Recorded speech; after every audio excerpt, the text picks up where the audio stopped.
प्रायोजक है double engine detergent powder and cake, रिश्तों में लाए डबल चमक। सीएम योगी ने पीएम मोदी से मुलाकात कर महाकुंभ का निमंत्रण दिया। इसी महीने प्रयागराज आ सकते हैं पीएम। लखनऊ में व्यापारी के साथ 1.34 करोड़ की साइबर ठगी, ट्रेडिंग के नाम पर खाते में मंगाए पैसे खाता कर किया ब्लॉक। लखनऊ सीएमओ ऑफिस में तैनात बाबू की होगी जांच, डिप्टी सीएम ने दिए गए निर्देश, एएनएम संघ का कर रहा विरोध। इलाहाबाद हाईकोर्ट ने लोहिया संस्थान के साथ किया एमओयू, हाईकोर्ट के जजों और उनके आश्रितों को मिलेगी कैशलेस इलाज की सुविधा। प्रयागराज एयरपोर्ट से 24 घंटे उड़ान, इंदौर से उड़ान भरकर आया विमान। महाकुंभ से पहले मिली सौगात, 25 शहरों के लिए सफर की बुकिंग शुरू। यूपी के कई जिलों में बारिश का अलर्ट, कई इलाकों में दिखा घना कोहरा।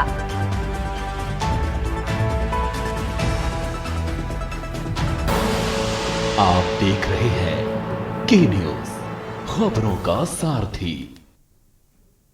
नमस्कार, आप देख रहे हैं के न्यूज इंडिया और मैं हूं आपके साथ अविन्या राउत। रुक करते हैं खबरों का। महाकुंभ की व्यवस्थाओं का जायजा लेने प्रयागराज पहुंचे प्रदेश के मुख्यमंत्री योगी आदित्यनाथ ने दौरे के दूसरे दिन शुक्रवार को यूपी परिवहन निगम की विशेष शटल बसों और अटल सेवा नाम से इलेक्ट्रिक बसों को हरी झंडी दिखाकर रवाना किया। महाकुंभ में हिस्सा लेने आ रहे श्रद्धालुओं को परिवहन की बेहतर सुविधा देने के मकसद से नई बसों को परिवहन निगम के बेड़े में शामिल किया गया है।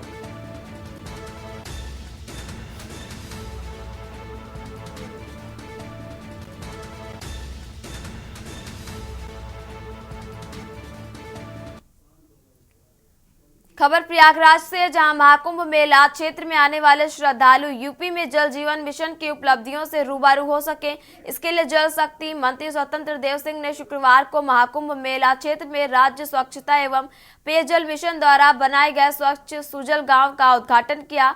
नारियल फोड़कर स्वच्छ सुजल गांव का उद्घाटन करने के बाद जल शक्ति मंत्री ने भगवान शिव जी की प्रतिमा का माल्यार्पण भी किया।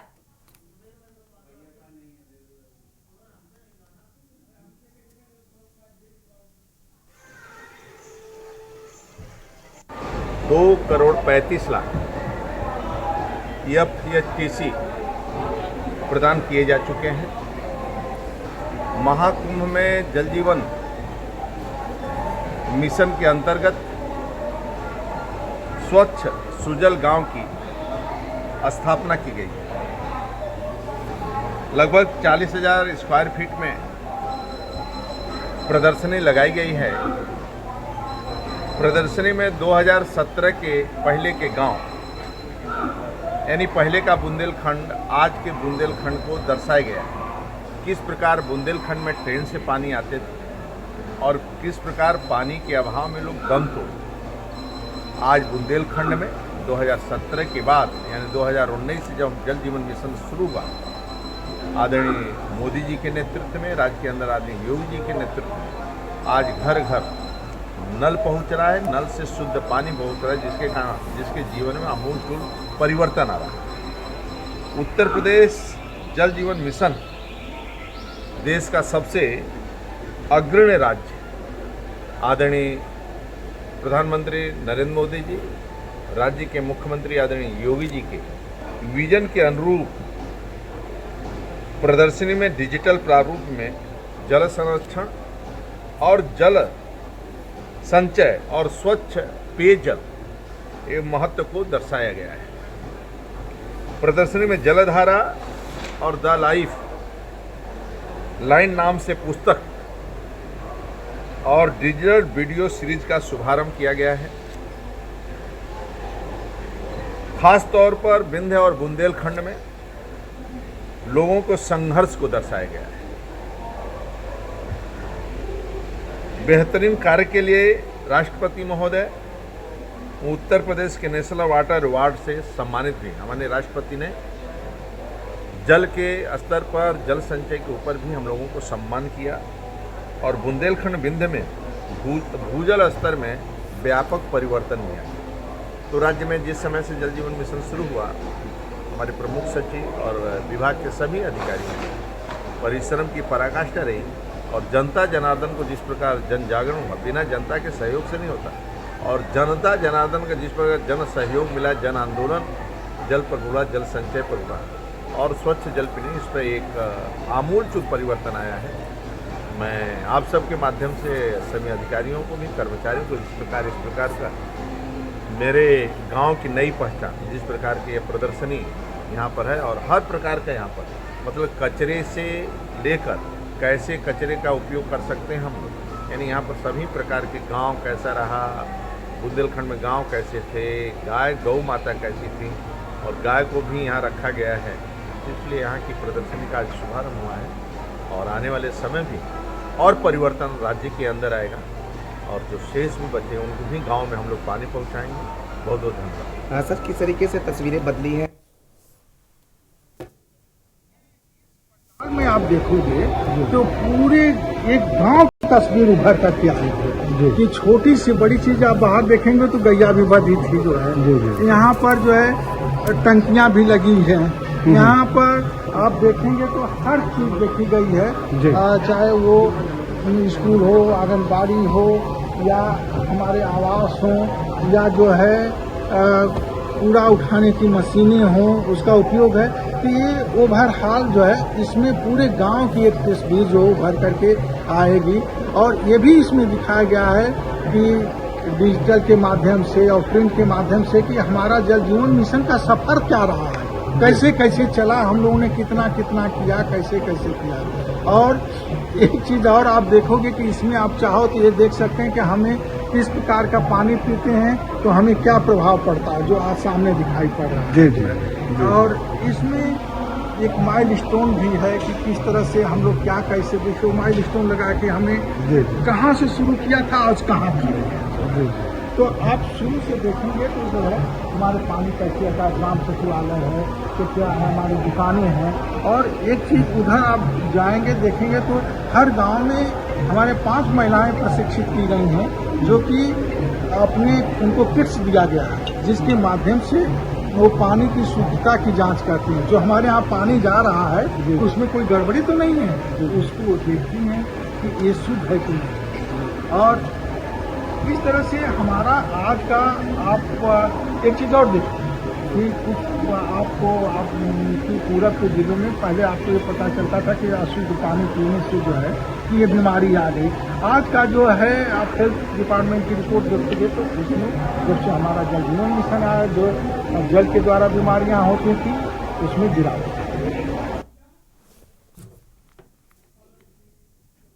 खबर इटावा से है, जहां केंद्रीय मंत्री एस.वी. सिंह बघेल विपक्षी पार्टियों के नेताओं के आरोप का जवाब देते हुए विपक्ष को घेरा।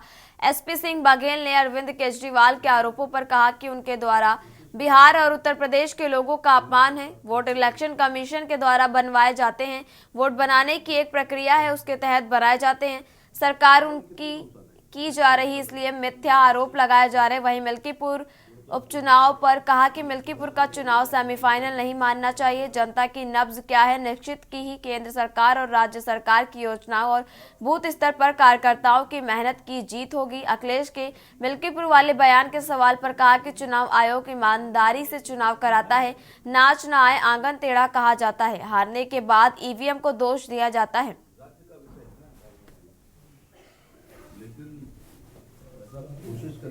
और एक राय से उत्तर प्रदेश के मुख्यमंत्री की 2018-19 के कुंभ में सभी ने तारीफ की थी।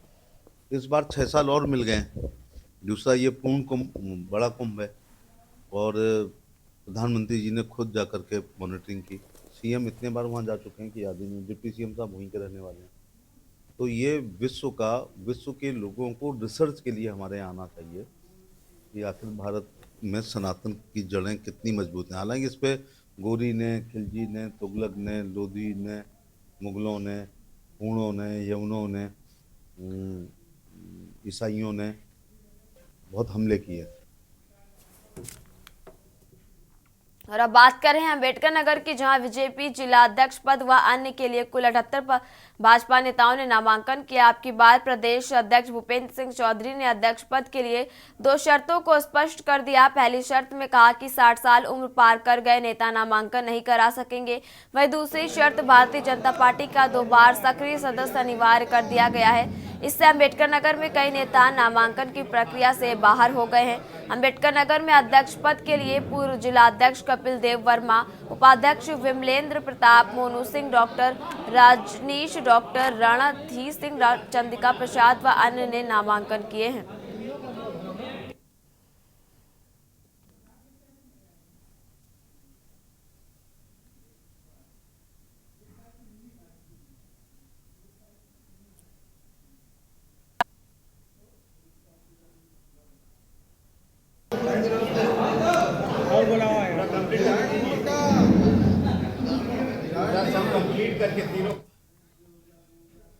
खबर उन्नाव से, जहां जनपद की तहसील हसनगंज में हुई अधिवक्ता संघ चुनाव में अध्यक्ष पद पर प्रदीप कुमार की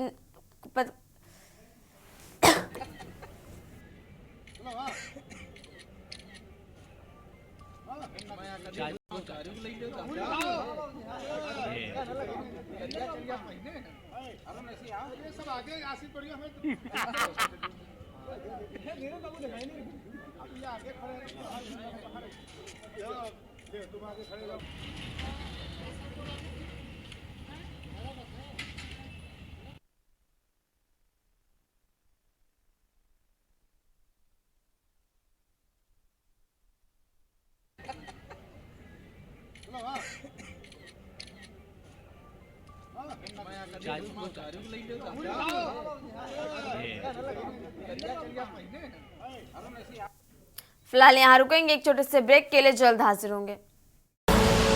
आप देख रहे हैं के न्यूज, खबरों का सारथी।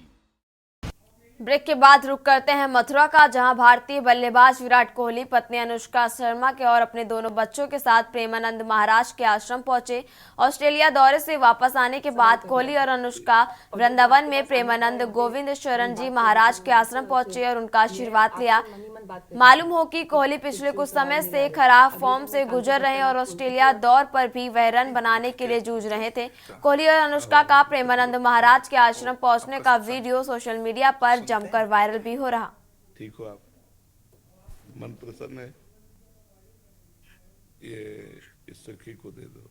इसमें सबसे बड़ी बात देखो, हम साधना करके लोगों को प्रसन्नता दे रहे हैं, प्रसन्नता ही तो दे रहे हैं, और ये पूरे भारत को प्रसन्नता एक खेल में देते हैं। अगर ये विजयी हुए तो हमारे पूरे भारत में पटाखे छुटाए जाते हैं, पूरे भारत में आनंद मनाया जाता है। क्या इनकी साधना नहीं है? ये भी तो इनकी साधना है। यदि उसे भगवत प्रीत्यर्थ कर देते हैं तो इनके साथ पूरा भारत जुड़ा हुआ है। अगर ये विजय को प्राप्त होते हैं तो अब बच्चा बच्चा भारत का आनंदित हो जाता है। तो इनकी साधना है, ये अपने अभ्यास में रहें, और इनका यही भजन है कि अपने अभ्यास को पुष्ट करें। भले वो खेल है लेकिन पूरे भारत को आनंद प्राप्त होता है इनके विजयी होने पर। अगर हम कहीं किसी कारणवश, तो हमें अभ्यास की पुष्टता पर ध्यान देना चाहिए। हमारे अभ्यास में कमी नहीं होनी चाहिए और बीच बीच में नाम स्मरण कर लेना चाहिए। तो इनके लिए यही साधना है। अपने अपने लक्ष्य को अगर हम दृढ़ता से निभाएं तो हम अपनी जगह उन्नति को प्राप्त होंगे और ये अपनी जगह उन्नति को प्राप्त होंगे और दोनों एक ही जगह पहुंचेंगे, क्योंकि ये परमात्मा के इस विश्व में इस भाव से रह रहे हैं, हम इस भाव से रह रहे हैं। तो सेवा वो भी है और सेवा ये भी है। और अब बात कर रहे हैं कानपुर की, जहां सपा विधायक नसीम सोलंकी व तथाकथित भाजपा प्रवक्ता धीरज चड्ढा के बीच हुई बहस का मामला लगातार तूल पकड़ता जा रहा। एक तरफ जहां पुलिस ने धीरज को गिरफ्तार कर लिया, वहीं दूसरी तरफ धीरज पर कठोर कार्रवाई को लेकर सपा विधायक नसीम सोलंकी व सपा विधायक मोहम्मद हसन रूमी पुलिस कमिश्नर के आवास पर उनसे मिलने पहुंचे और कठोर कार्रवाई की मांग भी की।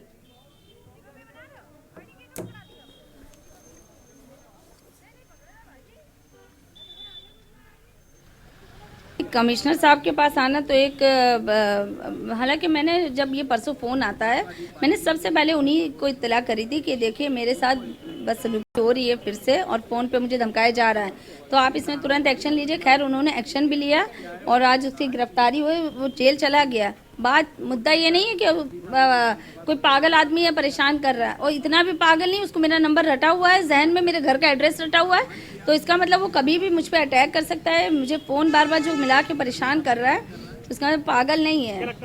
जी देखिए, पिछले कई दिनों से चड्ढा नामक एक अज्ञात आदमी अपने आप को ज्ञात कराने के लिए उल जलूल हरकतें कर रहा था। हमारी विधायक नसीम सोलंकी को तरह तरह से प्रताड़ित कर रहा था, फ़ोन कर रहा था, ऑडियो उनके वायरल कर रहा था। कल जब हद पार हो गई, जब उसने सम्मानित मतदाताओं को शीशा मुंह के नपुंसक कह दिया, क्योंकि उसमें दलितों ने भी वोट दिया, उसमें बैकवर्ड ने भी वोट दिया, उसने सर्व समाज के लोगों ने वोट दिया है, तो एक अपमान ये हमने सोचा कि अब हम बर्दाश्त नहीं करेंगे। इससे भी बड़ी बात, उसने हमारे नेता आदरणीय अखिलेश यादव जी के विरुद्ध जो टिप्पणी की है, उसको तो हम कतई बर्दाश्त नहीं करेंगे। हमने कह दिया है, क्योंकि करोड़ों लोग के मानने वाले पीडीए के नेता आदरणीय अखिलेश यादव जी, उनके मानने वाले हैं, उन मानने वाले लोगों को इसने करोड़ों लोगों को उसने अपमानित किया है। खबर सहारनपुर से, जहां नगर निगम की बैठक का आयोजन जनमंच प्रेक्षागृह में किया गया। नगर निगम के वित्तीय वर्ष 2024-25 का बजट, जिसकी अनुमति राशि 758.1 करोड़ रुपए को हरी झंडी इस बैठक में दी गई। बोर्ड बैठक में मुख्य एजेंडा बजट को स्वीकृति देना रहा।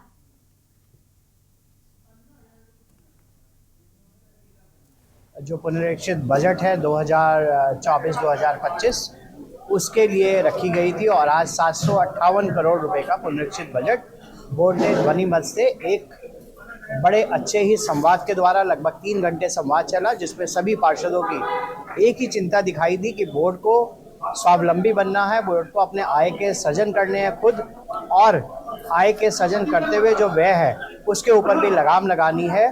जो उचित मद है वहाँ पर ही खर्चे करने हैं। एक एक पैसा जो बोर्ड के फंड का है वह लोगों के काम में आए और लोगों के उससे भला हो, लोगों को लाभ मिले।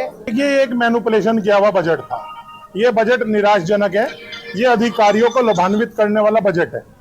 हमने इसका विरोध किया है बजट का, लेकिन एक दिन पहले महापौर के द्वारा एक होटल में मीटिंग कर अपने पार्षद, जो कि पूर्ण रूप से खिलाफ थे, सत्ता के लोग ही सत्ता की नीतियों के खिलाफ थे, उन्हें पहले एक दिन पहले सबको समझा बुझाकर आज उनसे बजट पास करवाने के लिए मोहर लगवाई गई।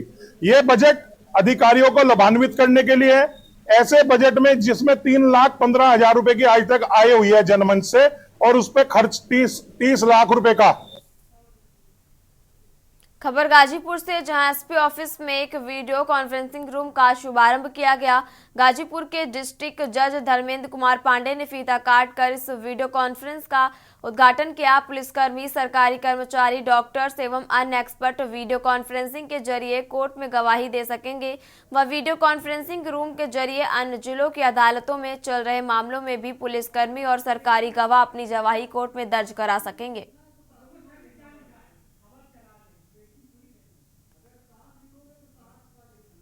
खुला गया है या इसमें औपचारिक गवाह जो होते हैं, जैसे डॉक्टर, विवेचक, चीख लेखक, ये सभी को पहले गवाह देने के लिए कोर्ट में जाना पड़ता था। लेकिन वीडियो कॉन्फ्रेंसिंग खुल जाने से ये सभी गवाह जिस जिले में पोस्टेड हैं वहीं पर उपस्थित हो जाएंगे वीडियो कॉन्फ्रेंसिंग हॉल में, और इनकी गवाही यहीं से हो जाएगी। तो हमें समय की ही बचत होगी और पैसे की ही बचत होगी, दोनों की बचत होगी इससे। वीडियो कॉन्फ्रेंसिंग कक्ष का यहाँ पर उद्घाटन आज पुलिस कार्यालय में माननीय डिस्ट्रिक्ट जज महोदय के द्वारा किया गया है।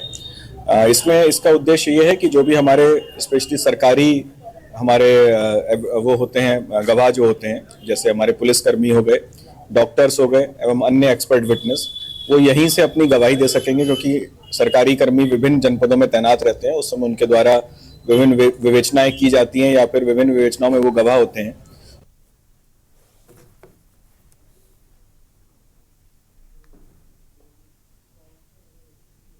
और उत्तर प्रदेश की खबरों में फिलहाल इतना ही। आप देखते रहिए के न्यूज़ इंडिया। नमस्कार।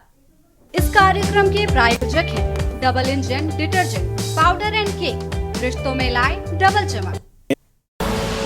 आप देख रहे हैं के न्यूज़, खबरों